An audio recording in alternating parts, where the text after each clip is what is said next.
Deixa eu só me organizar aqui.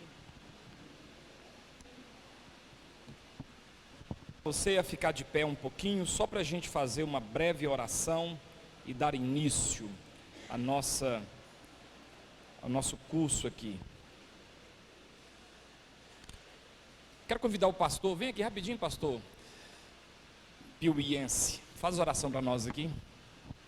Vanderlei, pastor lá da cidade de Piuí, faça uma oração só para abençoar a gente aqui e também te dando uma oportunidade para orar por esse evento.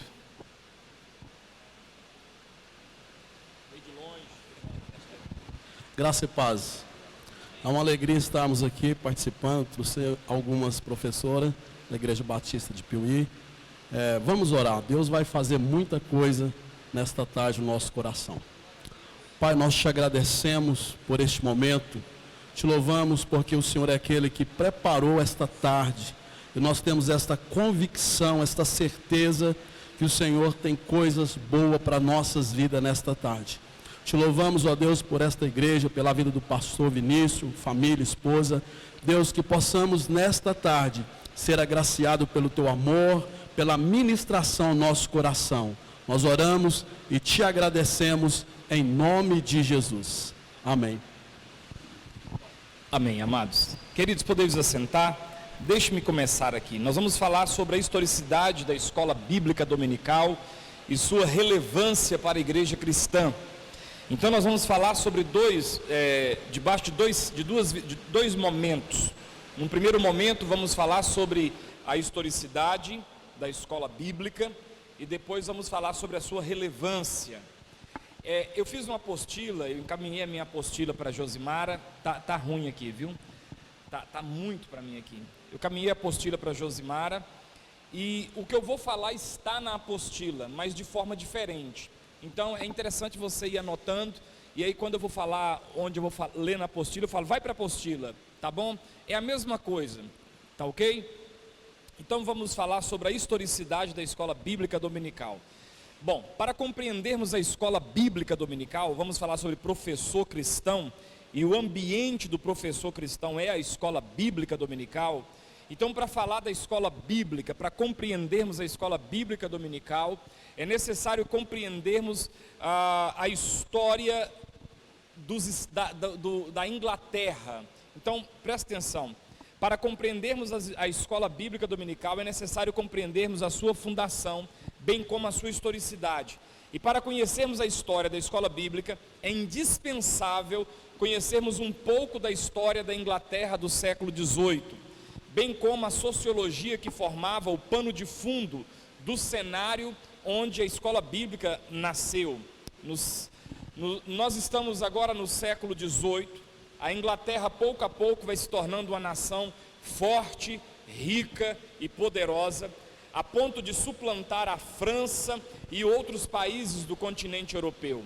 A Inglaterra, com sua armada e seus navios poderosos, vai se tornando pouco a pouco a senhora dos mares, conquista mais territórios, conquista mais riquezas e vai se tornando temida em todo o mundo. Os seus domínios praticamente não têm fim.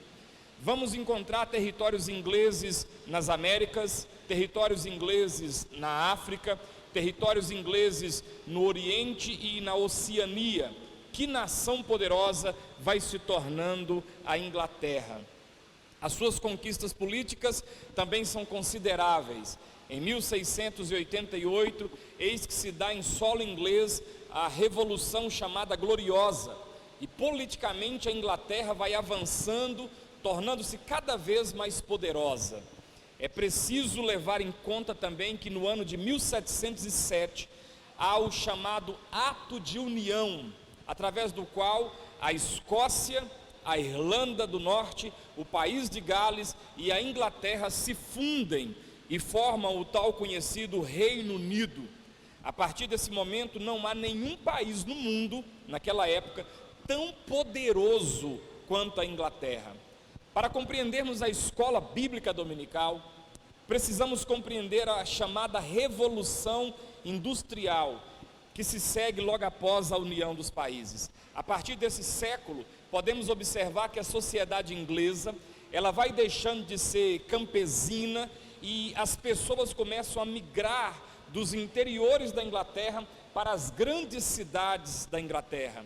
Em cidades tais como Londres, Gloucester e outras, e vão se afronhando-se na chamada Revolução Industrial. Essa revolução atrai os camponeses para as grandes cidades.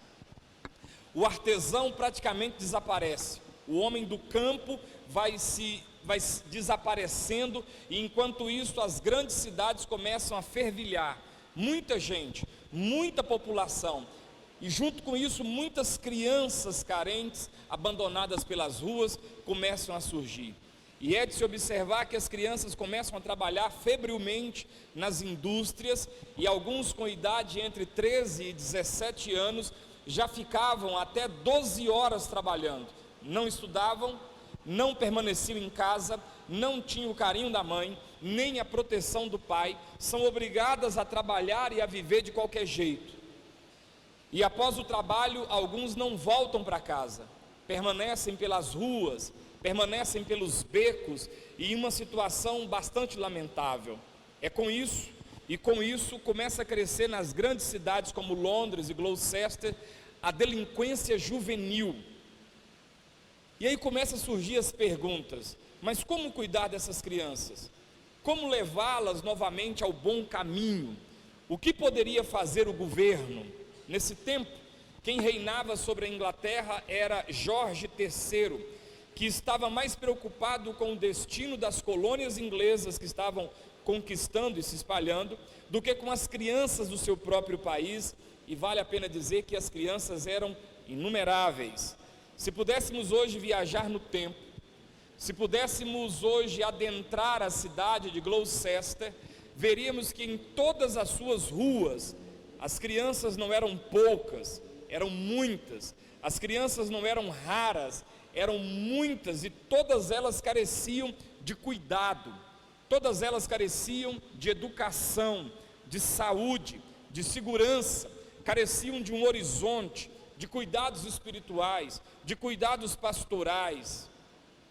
Estamos agora em Gloucester, por volta do ano de 1780. Como educar essas crianças? Educadores, filósofos, oradores, políticos, homens eloquentes não faltavam à Inglaterra. Todavia, o que a Inglaterra precisava nesse momento era de alguém que tomasse conta dessas crianças, de alguém que comprasse a lágrima, comprasse o sofrimento, comprasse o problema dessas crianças. Poderíamos citar nesse momento alguns grandes economistas ingleses, importantes filósofos, políticos gigantescos, mas todos eles só estavam preocupados com o crescimento da Inglaterra, com sua grandeza, com sua glória, com sua majestade, com seu avanço, e nem sequer olhavam para o problema de delinquência juvenil que estava aflorando dentro das maiores cidades inglesas. Foi ainda no século XVIII, que um filósofo francês chamado Voltaire resolveu visitar a Inglaterra, e ele passa a andar de um lado para o outro pelas ruas de Londres, por suas vielas, pelos seus becos, e que cenário difícil de se ver. Ele volta para Paris completamente decepcionado, porque o que ele assiste, o que ele vê, o que ele presencia no país mais poderoso do mundo daquela época era vergonhoso. O que ele viu foi bêbados, delinquentes, prostitutas, ladrões, pessoas completamente desintegradas, e nesse momento ele questiona: onde está a fé dos ingleses? Onde está o evangelismo dessa nação tão forte? Onde está o cuidado espiritual? Onde está o resultado da reforma protestante inglesa do século XVI, encabeçada pelo rei Henrique VIII? Que resultado isso deu, visto que a força desse país está agora sendo jogada aos lixos, jogada às traças?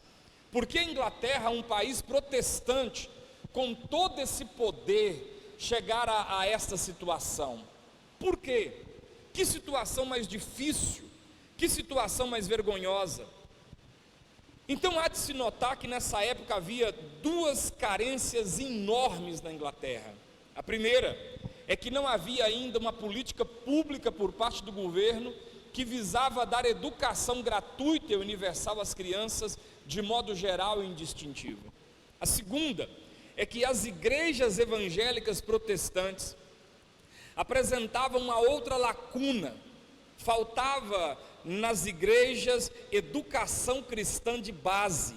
Havia seminários que formavam grandes clérigos, haviam pastores do mais alto gabarito, havia homens eloquentes, eruditos, que lotavam os púlpitos das igrejas, mas não havia uma instituição, não havia uma força, não havia um entendimento, uma força de vontade voltada para atender a necessidade das crianças das grandes cidades, tais quais como Londres e Gloucester e as demais cidades britânicas.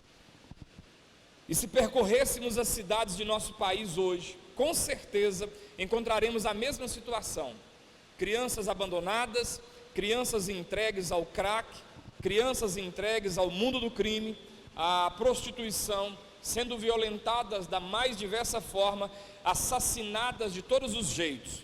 Por isso é de extrema importância reacendermos o amor pelo ensino cristão às nossas crianças em nossas igrejas locais. Mas em meio a um cenário tão caótico que deixou até o filósofo francês sem apetite, esse cenário caótico que deixou o filósofo sem sono, sem paz, o soberano Senhor Deus estava levantando um homem para resolver esse problema e preencher ambas as lacunas. E o Senhor levantava o jornalista inglês, crente anglicano, chamado Robert Hicks, nascido em Gloucester no dia 14 de setembro de 1735 e falecido em 5 de abril de 1811 com um infarto. Ele era filho de Robert e Mary Hicks, tornou-se aprendiz de jornalismo com seu pai, que era dono do Diário de Gloucester, e quando seu pai falece em 1757, Hicks assume o editorial desse jornal. E mesmo envolto em tantas responsabilidades, era um homem que tinha um poder aquisitivo muito bom para aquela época. Mesmo que aquilo não atingisse a sua casa e a sua família, ele começa a se importar com essas crianças. Talvez alguém perguntaria, mas em Gloucester não havia igrejas? Em Gloucester não havia pregações, pregadores? Não havia seminários? Não havia catedrais? Não havia casas de oração? Não havia lá crentes, pastores, clérigos, ministros? Será que não tinha gente envolvida com a obra de Deus para aquecer o coração sobre essas coisas? Foi preciso levantar um jornalista para fazer isso. Gloucester tinha tudo isso. E quando você assiste, por exemplo, um dos filmes de Harry Potter, você pode perceber uma imensa catedral, luxuosa e muito bonita. Aquela catedral é uma das catedrais que está na cidade de Gloucester.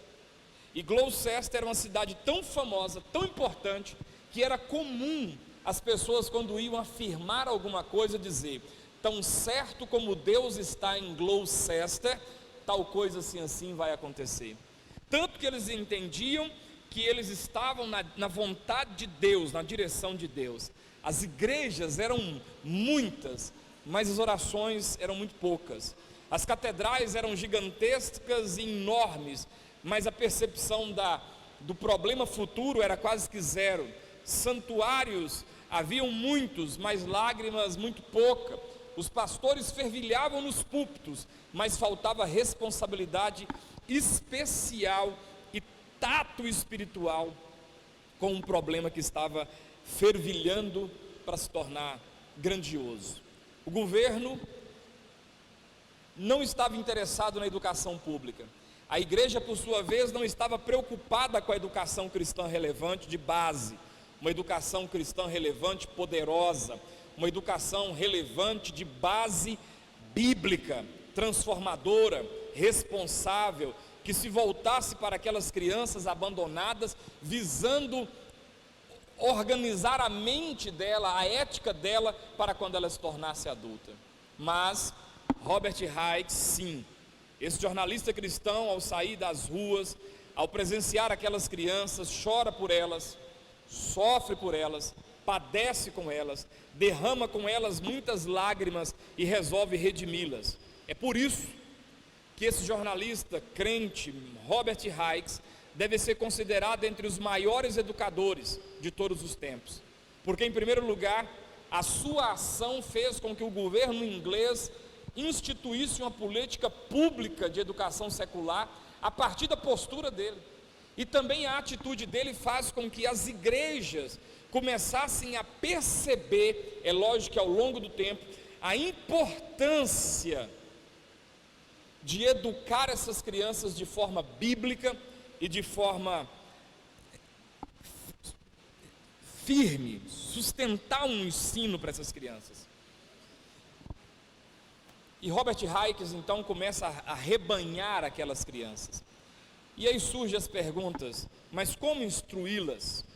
Como dar-lhes as primeiras aulas? Como ministrar-lhes as primeiras lições? E ele resolve escolher um dia da semana para cuidar daquelas crianças. E é exatamente o domingo, que nós conhecemos como Dia do Senhor. Diz a história que um certo dia, ao chegar em sua casa, chegar em sua igreja, com aqueles meninos, aquelas meninas esfarrapadas, cheirando mal, com um aspecto nada delicado, nada agradável, ele foi duramente questionado por alguém. E alguém disse para ele: como pode o senhor Robert Hicks, um homem desse nível, introduzir na casa do Senhor essas crianças, com esse aspecto ruim, com esse rosto sujo? Como pode ele quebrar o dia do Senhor, o dia de a gente adorar o Senhor, e ele aí arrumando um serviço para ser feito no dia de domingo? Como pode ele trazer esses delinquentes para dentro da casa de Deus? Olha o pensamento das pessoas.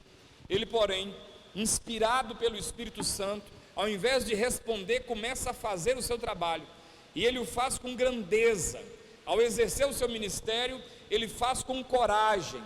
Ao arrebanhar aquelas crianças, ele faz como Cristo fez na pregação do Evangelho. A adentrar com elas naquela bonita igreja, ele fazia com ousadia, porque para a Inglaterra não havia outra esperança, senão educar aquelas crianças. Caso contrário, a próxima geração de ingleses não seria nada relevante para sustentar aquele poderio que tinha se levantado. Observemos, irmãos, as nossas igrejas. Preste atenção: se não educarmos as nossas crianças, se não educarmos os nossos adolescentes, como será a próxima geração de cristãos? Como será a próxima geração de profissionais seculares? Como será a próxima geração de políticos? O que será das nossas igrejas? O que será das famílias que estão sendo tão atacadas? O que será da sociedade que a todo momento está sendo atacado de uma forma brutal e tão terrível, tão diabólica? Se não prepararmos devidamente estas crianças que adentram em nossas igrejas, o que será da próxima geração de pastores? Porque a gente não encomenda pastor da galáxia, pastor nasce da igreja. Como será a próxima geração de missionários? Como será a próxima geração de adoradores? Como será a próxima geração de diáconos? Como será a próxima geração de homens e mulheres de Deus, que vão sustentar, através de dízimos e ofertas, a igreja de amanhã? Se nós não preocuparmos e não abrirmos os nossos olhos, como crentes abalizados na palavra, e começarmos a ensinar os nossos filhos, como diz a palavra de Deus, no caminho que se deve andar, o que vai ser da próxima geração?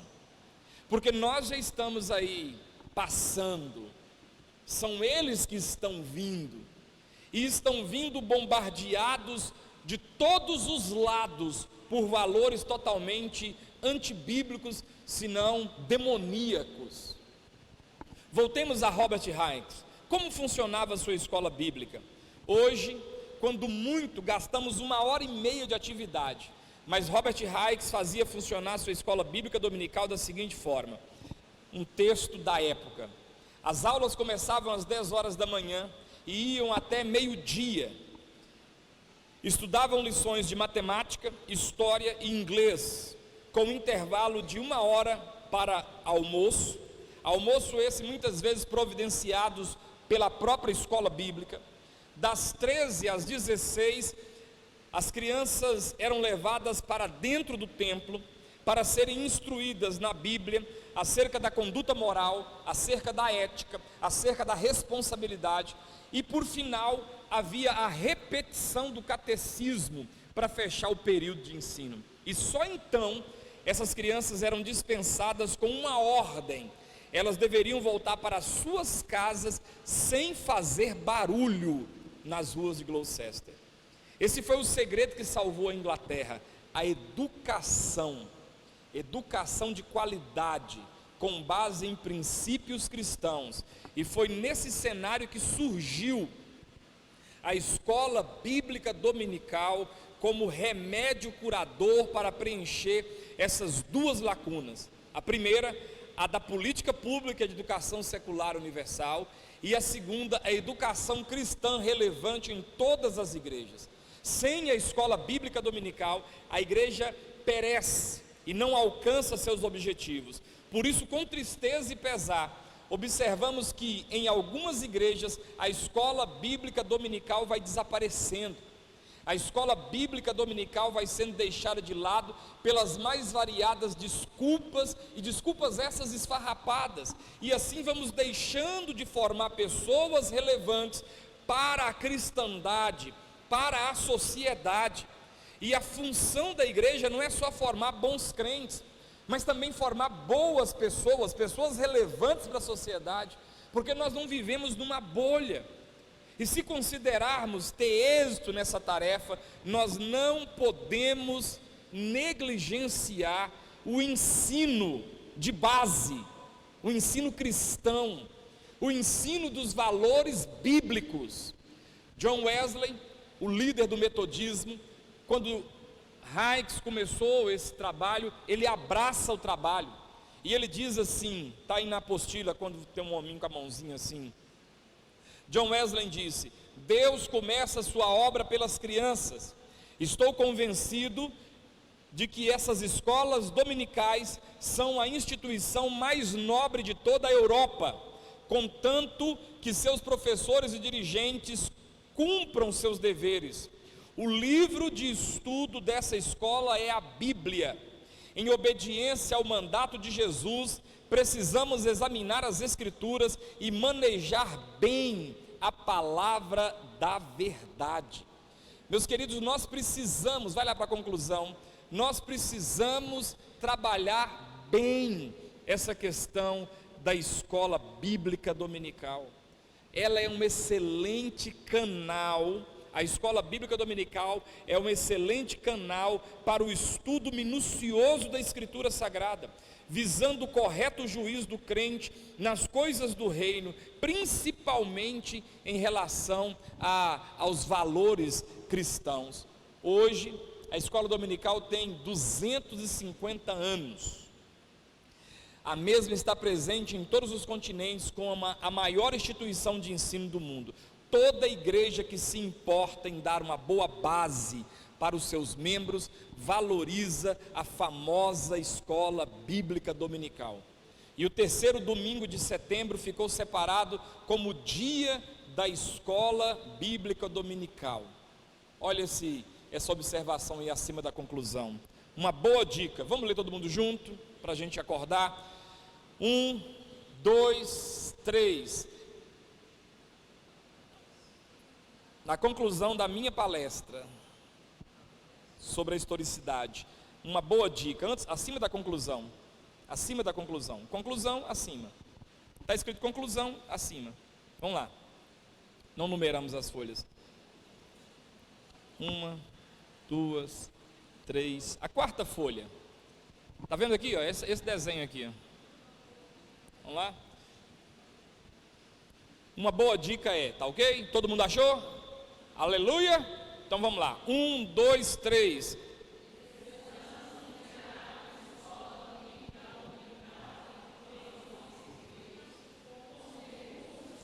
Eu quero que vocês falem mais forte. Espera aí, deixa eu falar. Eu vou até nossas igrejas e vocês continuam com os recursos que temos, tá ok?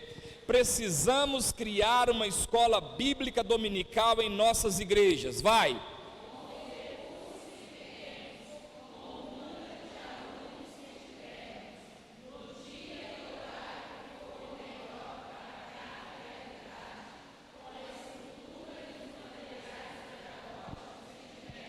O importante.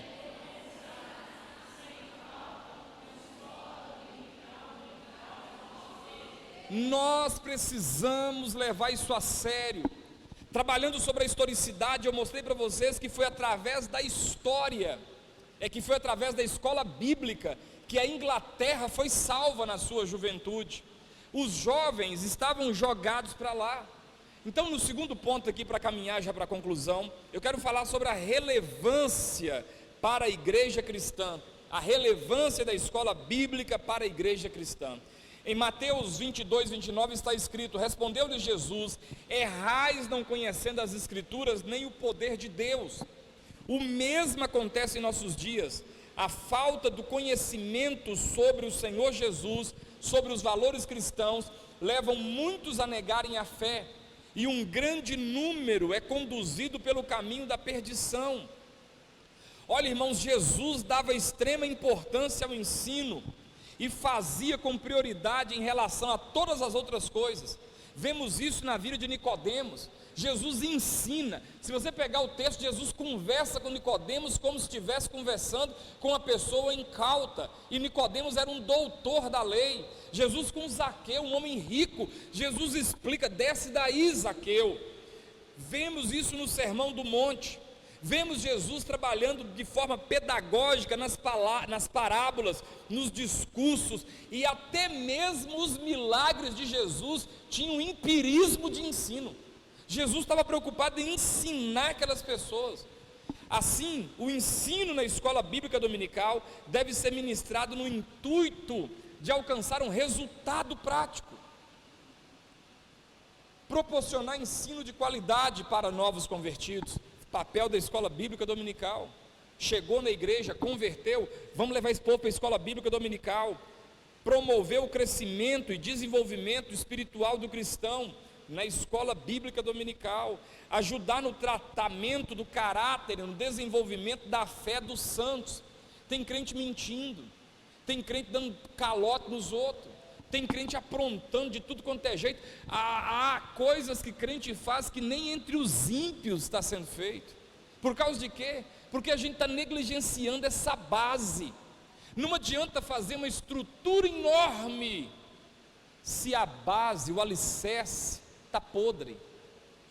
Olha os cantores de hoje, olha para você ver os pregadores de hoje, olha o compromisso que eles têm com a palavra. Assiste, liga a televisão, olha a forma como arrecadam oferta, olha para você ver, qual o problema disso tudo? A base, a fundação foi fraca, a estrutura é fraca. Você pega cantores de ontem, gente que foi criada na escola bíblica dominical, que ia de carroça para a escola bíblica. Esses cantores cantaram a vida toda, 50, 40 anos, morreram adorando o Senhor. Aí você pega um cantor da nossa geração, ele começa a fazer sucesso, e ele cai num pecado assim, ó: eu sou melhor do que todos os outros cantores juntos. Olha o pecado que o cara cai. O que faltou? Escola bíblica dominical, educação cristã de base. E o que é educação cristã de base? Escola bíblica dominical. Porque o seminário não vai dar base, o seminário só vai afiar o quê? Um instrumento que essa pessoa é. Se ele é canivete, ele vai ser o resto da vida, porque faltou uma base, faltou uma estrutura, faltou ensinar para ele as coisas básicas da fé cristã. O autor aos Hebreus diz isso, quando ele diz assim: olha, eu fico admirado que, a despeito do tempo decorrido, vocês ainda precisam que ensinem vocês rudimentos da fé, coisinhas pequenininhas, que deveria ter sido ensinado lá no começo da fé. O pessoal hoje não sabe manusear uma Bíblia, eles confundem textos assim, que você fala assim, não é possível que esse cara está errando isso. Um dia no exame pastoral nosso, Batista Nacional, o pastor pediu o camarada para abrir a Bíblia, se não me engano, foi num texto, ele estava procurando, foi em Jó, ele estava lá perto do Apocalipse, o pastor falou, não chega, se você não sabe onde está Jó, se você está caçando Jó no final da Bíblia, não, para mim você não serve para ser pastor não, e foi bombado na mesma hora. E olha, quem fez isso foi o pastor Salmão, que é tido como o homem do maior coração do nosso meio, o melhor, o pastor mais carinhoso que tem, o mais bom. Bombou o cara porque na hora que ele pediu, abre em Jó, o cara foi lá para Apocalipse afora, o cara que vai ser pastor. Não, não pode ser assim, não pode ser assim. Agora, onde está faltando? A base. Quem está entendendo pode dizer um amém. A base, o estudo sistemático, abrir, ler, falar, cantar os livros. Vamos lá. Gênesis, Êxodo, Levíticos, Número, Deuteronômio, Josué, Juízes, Ruth, 1 Samuel, 2 Samuel, 1 Reis, 2 Reis, 1 Crônica, 2 Crônica, Esdras, Neemias, Esther, e ir embora, ensinar. Não sabemos isso. Pega-se uma criança islâmica e ele sabe falar coisas do Alcorão muito mais do que um crente sabe falar da sua Bíblia. Porque a gente fica com dó de acordar os meninos e levá-los para a escola bíblica dominical. Por que sua igreja não tem escola dominical? Porque só tem 10 pessoas que vai. Quando eu comecei a escola bíblica dominical nessa igreja, ia eu, Sueli, Ravane, Vitória, Marcelino, Sônia, Lucas, Fernanda. Não ia 10 pessoas, 5 delas ia porque morava comigo. Aí eu dava o pão, também dou o castigo. Vai todo mundo para a escola bíblica. Eu estou mostrando para vocês que não importa o número. O que eu pedi para vocês lerem, precisamos criar uma escola bíblica dominical em nossas igrejas, com recursos que temos. O que é que nós temos? É um quadro velho? Vamos começar com esse quadro velho. Com o número de gente que temos, quantas crianças? Só tem nossos filhos, então só vai seus filhos.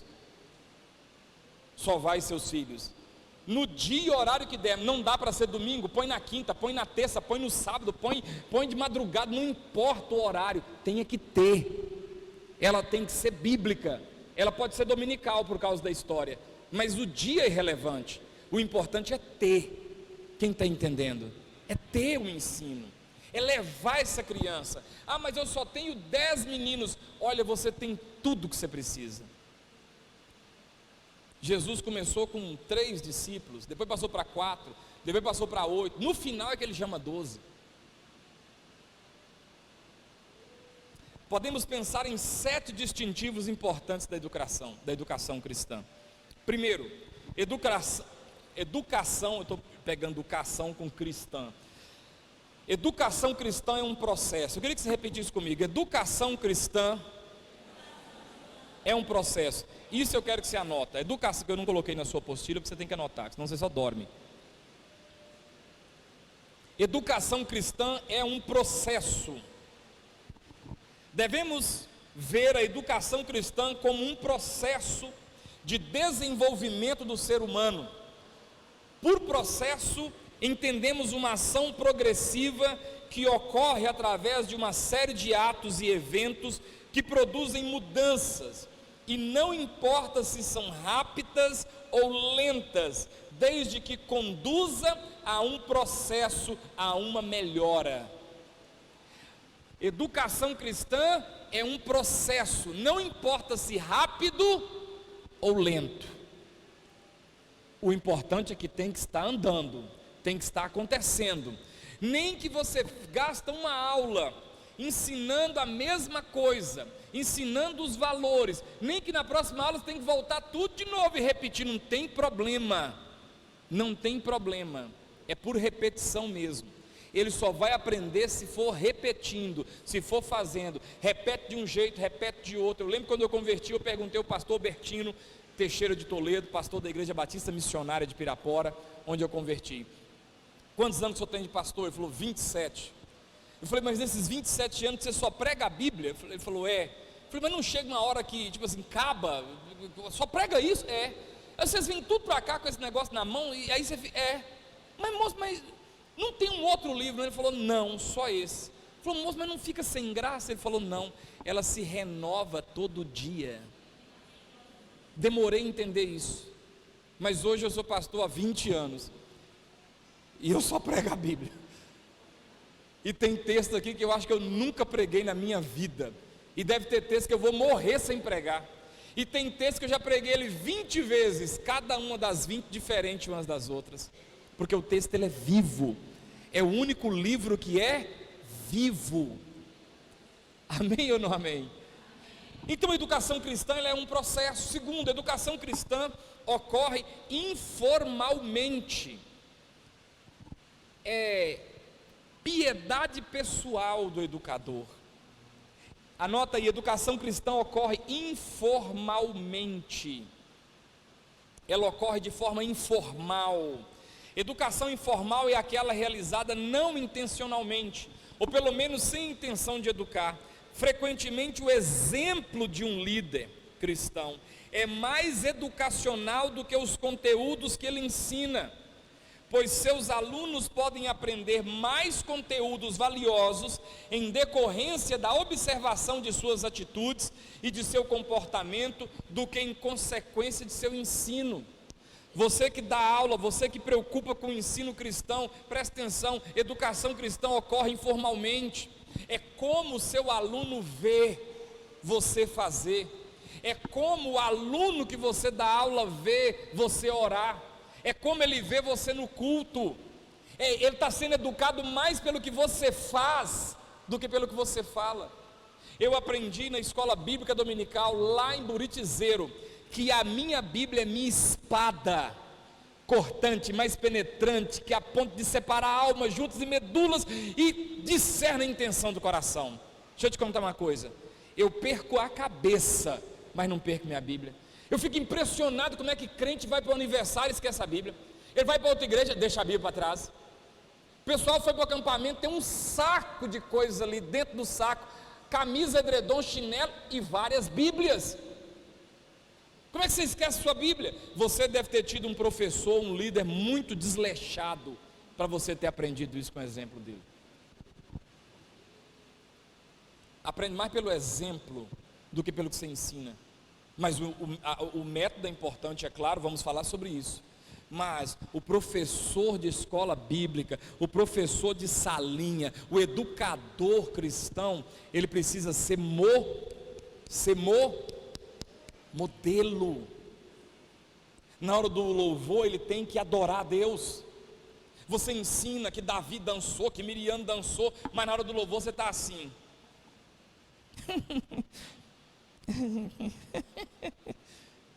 Você pode não estar vendo, mas seu filho está vendo. Ele está aprendendo, seu aluno, perdão, está vendo. Ele vê que para você é só mesmo um blá, blá, blá, blá, blá, blá, blá. Terceiro, educação cristã, anota aí, educação cristã é um processo planejado, sistemático, contínuo.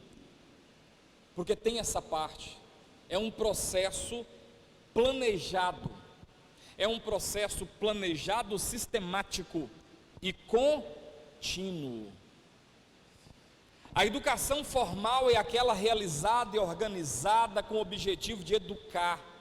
Exige-se um planejamento de temas, com horários determinados e uma série de eventos e atividades de ensino elaboradas sistematicamente com a intenção clara de educar os alunos. Sabem exatamente quando a educação começa e quando a educação termina. Você faz tudo de forma assim previamente pensada. Não é você simplesmente, nossa, cadê minha revista escola dominical? Cadê? Deixa eu ver o que eu vou dar aqui. Nossa, deixa eu olhar aqui o que a coordenadora passou. Isso não funciona. Irmãos, é bobagem sua achar que a criança não está percebendo. É até pecado você achar que ele é tão ingênuo assim. Ele sabe quando você não sabe. Ele sabe quando você não prepara nada. Ele sabe quando é tocado. Ele já sabia dessas coisas no ventre.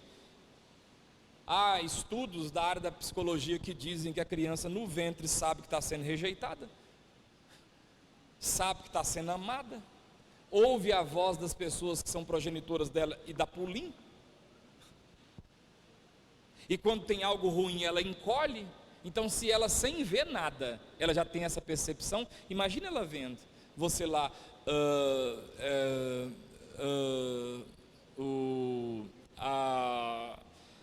então, tem que pensar. Eu estou trabalhando com a igreja aqui sobre o Espírito Santo de Deus. Eu sei o que eu estou fazendo. Eu planejo o que eu estou pregando. Cada pregação é casada com a anterior, e a próxima está casada com a outra. E eu sei o que eu vou fazer. Eu orei, eu busquei um discernimento. Não é um negócio assim. Não. Quando eu prego sobre família, eu vou começar com pai, com mãe, com filhos. Lê Efésios, você vai ver lá, ó, quando fala sobre o lar cristão. Maridos, amai vossas mulheres, filhos, honrai seus pais, senhores, cuidai dos seus empregados. Você vê que tem uma ordem, tem uma lógica. A aula também tem que ter, o ensino tem que ter. Quarto, anota aí, educação cristã. Só coloca aqueles pontinhos para mostrar que é a mesma coisa, mas o resto se anota. Tem como objetivo levar o crente à maturidade. A educação cristã, o objetivo dela é levar o crente à maturidade. Irmãos, nós vivemos numa geração de gente imatura, de homens e mulheres acriançados, de homens, de crentes acriançados, ameninados, pessoas que não são amadurecidas. Quando você vê problemas de crente, eu falo do meu gabinete, quando eu vou dar gabinete para tu, a maioria dos problemas é infantilidade de gente velha. É homem com 40 anos agindo como se fosse adolescente. A escola bíblica dominical, o ministério de ensino, as salinhas lá à noite, elas precisam trabalhar a questão da maturidade.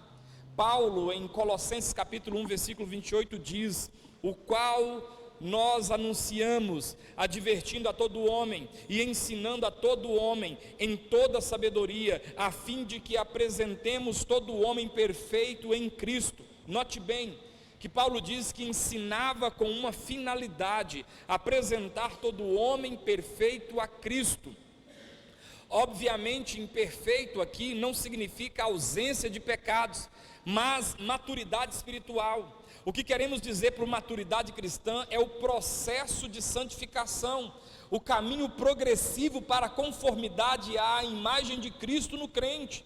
Sabemos que a conversão apenas dá início a uma nova vida, mas ao nascer de novo, o crente inicia uma longa caminhada na espiritualidade, a qual necessitará de uma educação e que seja cristã, a fim de proporcionar-lhe crescimento na fé, assim torná-lo perfeito em Cristo, ou seja, um crente maduro, um homem novo. Esse novo homem é descrito como aquele que se refaz para o pleno conhecimento, segundo a imagem daquele que o criou, Colossenses 3,10. Então, quando nós percebemos a educação cristã, ela precisa levar o homem à maturidade. Bons pastores hoje foram formados na escola bíblica dominical, depois eles vão para o seminário aperfeiçoar, mas na maioria das vezes eles já começam a pastorear antes do seminário. O seminário é por causa da exigência da ordem, de fazê-los pastor, no caso nosso, Batista Nacional. Então a gente precisa entender que antes disso, ele já tem uma base. Onde ele pegou essa base? Na escola bíblica. Foi na escola bíblica que ele aprendeu sobre tricotomia. Foi na escola bíblica que ele aprendeu sobre a inerrância das escrituras. Todo aluno de escola bíblica dominical sabe essa frase aqui, ó. A Bíblia Sagrada é a nossa, começa com U, única regra de fé e prática. Ela é a inerrante Todo crente de escola bíblica dominical aprende isso. Todo. Isso é repetição. Quando eu fui para assumir igreja lá em Montalvânia, eu já tinha estudado esses trem tudo na escola bíblica, no beabá da escola bíblica. Quando eu fui para seminário, eu já sabia esses trem tudo. No seminário eu fui aprender os termos teológicos, eu fui aprender os termos filosóficos da coisa, mas a base, a estrutura de base, já sabia toda.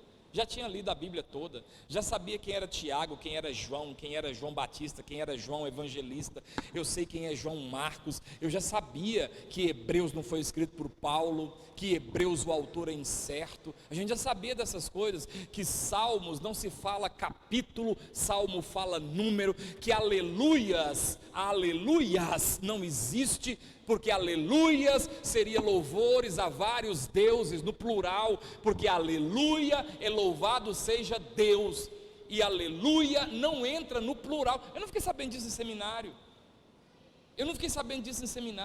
foi na escola bíblica dominical que meu caráter, minha maturidade foi trabalhada. Pastor Pedro enchia a paciência, eu era diácono na igreja, já me fez voltar para trás porque eu estava sem gravata, já me fez voltar para trás porque minha cara estava sem rapar, nunca desviei por causa disso. Já me deu um nuguete na entrada da igreja, falou: engraxa o sapato, como é que você vai servir ceia com esse sapato sujo de poeira desse jeito? E é por isso que eu sou enjoado aqui. Isso foi lá, não foi no seminário. Seminário não aprendi isso não. Seminário eu paguei um bocado de dinheiro lá, e o seminário nosso aqui ensina muito mais do que esse seminário que eu fiz. Foi na escola bíblica, foi no dia a dia, foi na escola bíblica que eu sabia, que eu aprendi que a ceia não é transubstancial. Olha, eu sabia que o pão não vira carne. Foi na escola bíblica que eu fiquei sabendo que o suco de uva não vira sangue. Foi na escola bíblica. Foi na escola bíblica que eu aprendi que o batismo não salva, mas o batismo é para aquele que já foi salvo em Cristo Jesus, porque somos salvos pela graça por meio da fé, e isso não vem de nada que façamos. A Bíblia chama isso de obras, não vem de obras. Foi na escola bíblica. Foi na escola bíblica que eu aprendi que crente liberto e de verdade dá dízimo, dá oferta de bom coração, de bom grado, com alegria. E crente maduro dizima, independente se o marido não quer, se o pai não quer, se a mulher enche a paciência e se os colegas ficam zombando. Foi na escola bíblica que eu aprendi que a gente deve honrar as irmãs na hora de comer lá, deixa as mulheres aí na frente. Foi na escola bíblica que eu aprendi que quando vai fazer a igreja, o melhor banheiro, o primeiro banheiro, o banheiro que se acaba primeiro é o das mulheres. Isso foi na escola bíblica, foi no seminário não. No seminário não aprendi isso não, foi na escola bíblica. E quando eu fiz a nossa igreja, qual foi o primeiro banheiro que eu liberei? Onde eu coloquei primeiro espelho? Onde eu coloquei porta primeiro? Então pronto, foi na escola bíblica que eu aprendi isso. Molda o caráter, molda a sua maturidade. Quinto, educação cristã deve se fundamentar, anota aí, se fundamentar nas Escrituras. A educação cristã deve se fundamentar nas Escrituras sagradas. Calvino dizia que para alguém chegar a Deus, o Criador, é necessário que tenha a Escritura por guia e mestra. O verdadeiro conhecimento de Deus está na Bíblia Sagrada. Isso porque a Escritura é a nossa única regra de fé e prática. Devemos proclamar a palavra como medida única daquilo que é justo e verdadeiro, e o Evangelho como a única proclamação da verdade salvadora. A verdade bíblica é indispensável para a educação cristã da igreja. Aliás, sem as Escrituras não existe educação cristã. Todo o processo educativo da igreja deve estar fundamentado na palavra de Deus, e só quando ela estiver sendo estudada e crida como nossa guia e mestra, é que cresceremos em direção à estatura de Cristo. Creio que a educação que nos leva a uma direção à maturidade espiritual não pode negligenciar do conhecimento das Escrituras. A palavra de Deus diz: assim como os céus são mais altos que a terra, assim é a minha palavra, assim é meus pensamentos, assim é tudo que eu estou falando. A minha palavra não volta vazia sem antes cumprir o propósito para o qual foi liberada. Quando o padre, que era o padre de Lutero, o bispo de Lutero, que tinha que excomungá-lo agora, rapidinho, para ele poder fugir, fala para ele: Lutero, o que você fez? O que você fez, Lutero? Ele falou: nada, eu só abri a jaula, o leão saiu e fez todo o serviço. Ele falou: eu só preguei o evangelho, fiz mais nada, eu só falei o que a Bíblia disse. Se está acontecendo alguma coisa, não é culpa minha, é culpa da Bíblia, é culpa da palavra de Deus. Ele disse: eu só abri a jaula, e o leão despedaçou tudo. O leão acabou com o Papa, acabou com o catolicismo, acabou com tudo. Foi o leão, não foi eu só abri a jaula. Sabe o que você precisa fazer na sua escola bíblica dominical, educador cristão? Professor, hashtag professor cristão. Você precisa abrir a jaula, deixa que o leão faz o serviço. Sexto, educação cristã é sustentada pelo Espírito Santo. Coloque isso aí, anota isso aí. Educação cristã é sustentada pelo Espírito Santo. Falando da inspiração das Escrituras, Pedro afirma em 2 de Pedro 1:21, homens santos falaram ao serem movidos pelo Espírito Santo. Assim cremos que as Escrituras são o produto do Espírito Santo, que não apenas nos dá, mas também nos capacita a entendê-las, iluminando as nossas mentes e aplicando a verdade de Deus no coração da igreja, através do testemunho interno. Nós estamos falando muito sobre o testemunho interno do Espírito Santo aqui na igreja. Como educadores, devemos ensinar a necessidade desse testemunho interno do Espírito, mesmo porque sabemos que a razão não é suficiente para nos convencer de que a Bíblia é a palavra de Deus, em razão de nosso intelecto ter sido afetado pela queda da raça humana. E é por isso que João Calvino diz que o testemunho do Espírito é mais excelente do que toda a razão humana. O que Calvino está afirmando é que a palavra só será crida, obedecida como palavra de Deus, quando confirmada pelo testemunho interno, operado única e exclusivamente pelo Espírito Santo de Deus. Paulo diz que o homem natural, não regenerado, não tem condição de compreender a Bíblia. Ele não tem capacidade para isso. Necessita, portanto, que o Espírito Santo lhe abra os olhos, arranque as escamas, para que lhe venha deslumbrar as maravilhas da lei do Senhor, conforme o salmista no Salmo 119, versículo 18 diz: desvendo os meus olhos para que eu veja as maravilhas da tua lei. Você quer ser professor cristão? Então você tem que estar a serviço do Espírito Santo de Deus. Você pode ler, você pode reler, treler, você pode fazer o que você quiser. Se o Espírito Santo de Deus não estiver na sua vida, se o Espírito Santo de Deus não estiver na sala de aula, se o Espírito Santo de Deus não falar na sua boca, você vai só simplesmente entreter bode e não vai ter nenhum resultado. Por isso é importante orar mesmo nesses meninos. Por isso é importante chamar: Espírito Santo, vem cá, abre a mente desse menino, Senhor. Senhor Espírito Santo, faz com que esse menino compreenda as verdades sagradas que vão ser ensinadas aqui.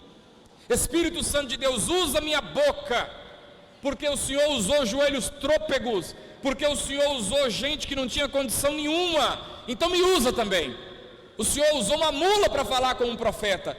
Eu não sou uma mula não, mas fala comigo, usa-me, que quando eu falar essa criança trema, entenda, ame. Quando eu falar de Abraão, que ela seja apaixonada por Abraão. Quando eu falar de Davi, que ela ame o rei Davi. Quando eu falar de Jesus, que ela entregue a vida para Jesus. Senhor, que no final das minhas aulas mais simples, que as crianças chorem. Isso não é obra de homem não, irmãos. Isso é obra do Espírito Santo de Deus. E vou te contar uma coisa: o Espírito Santo não está morto. Ele é Deus. Ele está vivo. Você precisa dele. Ele não é um adicional. Ele não é um ar-condicionado do carro que funciona sem ar-condicionado. Sem o Espírito Santo você não funciona. Sem o Espírito Santo, sua escola bíblica dominical, sua classe infantil, seu ministério de ensino não tem condição de funcionar. como pastor Vanderlei está ali, outros também aqui. O dia que eu preparo o sermão e falo assim, nossa, esse ficou bom, esse aqui, hoje eu vou fazer um apelo hoje. É o dia que eu mais fico decepcionado, sai nada. E olha que eu pulo, eu suo, eu espumo a boca no canto, eu dou sapituca, nada. O dia que eu estou com a minha coluna doendo, minha cabeça doendo, os olhos pegando fogo, eu venho cá, leio um texto, começo a falar, falo, hoje não vai dar nada, estou até com vergonha. Irmão, vamos orar, vamos aí na hora, faz o apelo. Quem já teve essa voz interior falando, faz o apelo? Não, tem alguém querendo ser Jesus? Vem 10. Essa palavra foi maravilhosa. Qual? Porque não é você. Você pode dizer glória a Deus? É o Espírito Santo de Deus. Isso acontece no louvor. O dia que vocês ensaiam, as notas, hoje está tudo perfeito. Aí, bim, bim, bam, bam, bam, e o povo está. Aí o dia que não dá para ensaiar, não estou falando para você ser preguiçoso não, tá? Mas o dia que o treino não está lá essas coisas, nossa, errou a nota e poderoso Deus.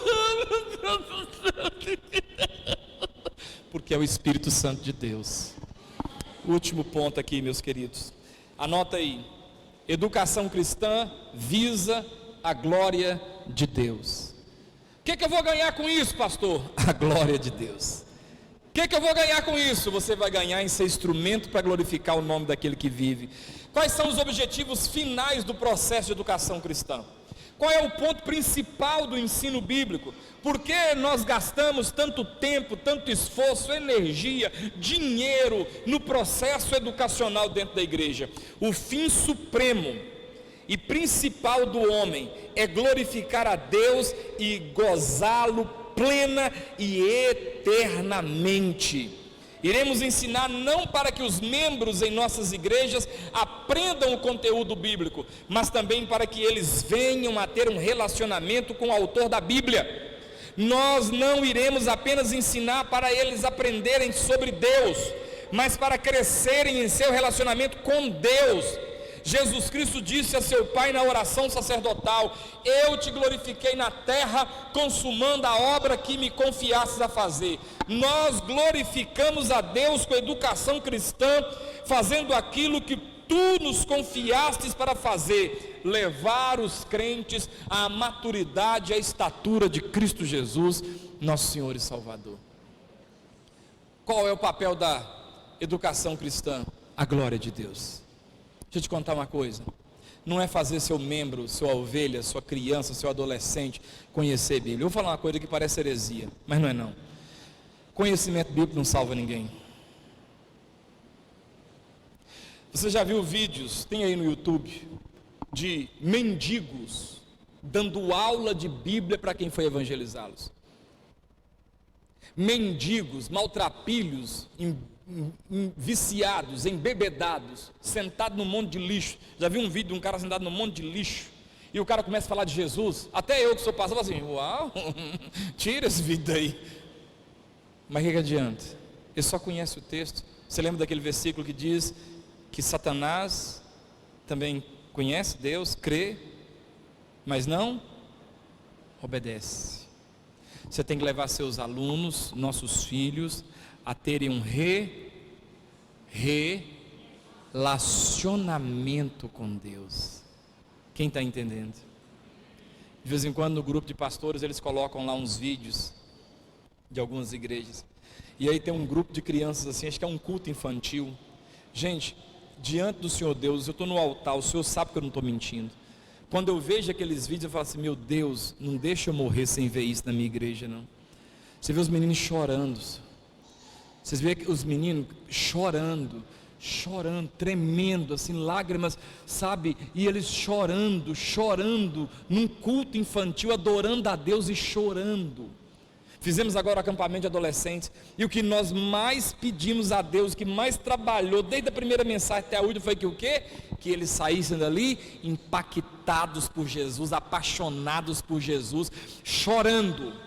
Eu quero que eles chorem, gasta o que tiver de gastar, investe o que tiver de investir, morre, cansa, perca quilos, perder quilo é bom, mas leve esses meninos aos pés do Senhor.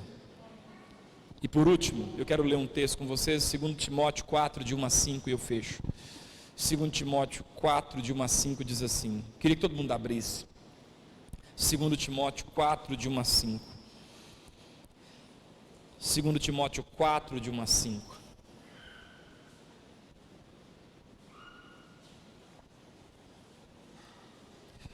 Todos encontraram? A palavra de Deus diz assim: conjuro-te perante Deus e Cristo Jesus, que há de julgar vivos e mortos, pela sua manifestação e pelo seu reino.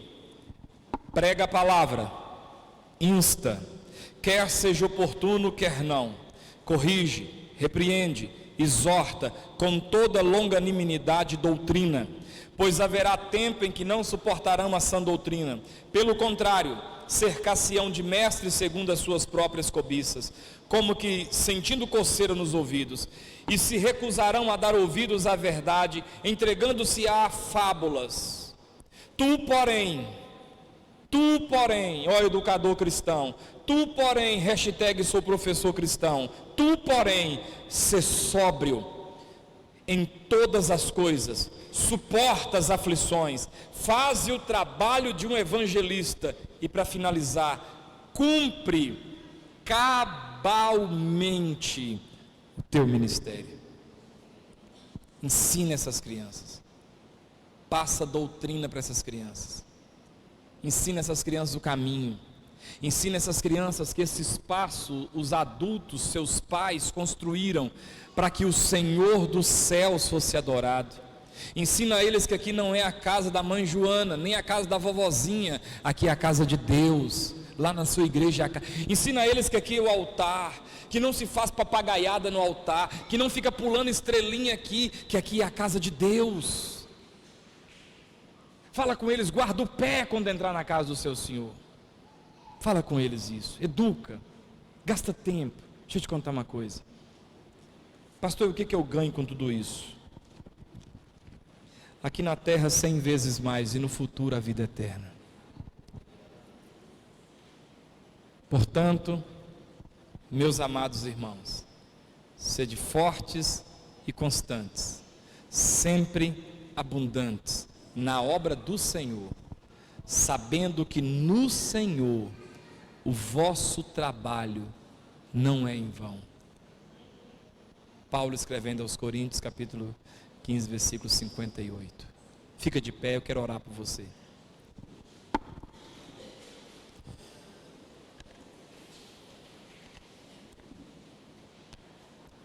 Senhor, nós queremos nesse momento colocar as nossas vidas à sua disposição. Quando o Senhor colocou no coração da nossa equipe de fazer esse curso de capacitação de professores cristãos, nós já sabíamos que o Senhor estava nos direcionando. Ficamos surpreendidos com cada pessoa de fora, de outra cidade, pessoas de outra igreja que entenderam e vieram e cooperaram. Tanto é, Deus, que nós fizemos tudo com muito carinho, não cobramos nada, porque o intuito não é ter nenhum tipo de lucro.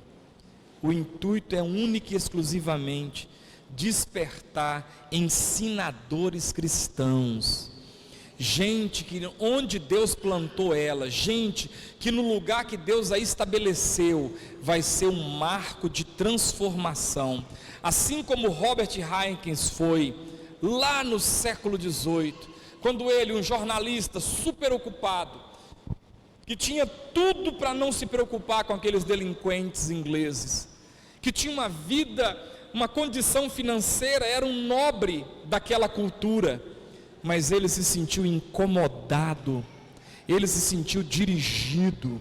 Eu sei que aqui, ó Deus, existem mulheres e homens que são ultra ocupados, gente que tem muita coisa para fazer, gente que tem ocupação, gente que tem muita coisa para fazer, mas mesmo em meio à ocupação, como Robert Reich, essas pessoas decidiram fazer alguma coisa pelas crianças, pelos adolescentes, pelos jovens e pelos adultos que o Senhor está enviando para a igreja.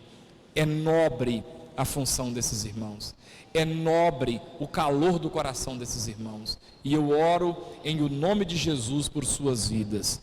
Amém. Dê uma salva de palmas, Josimara.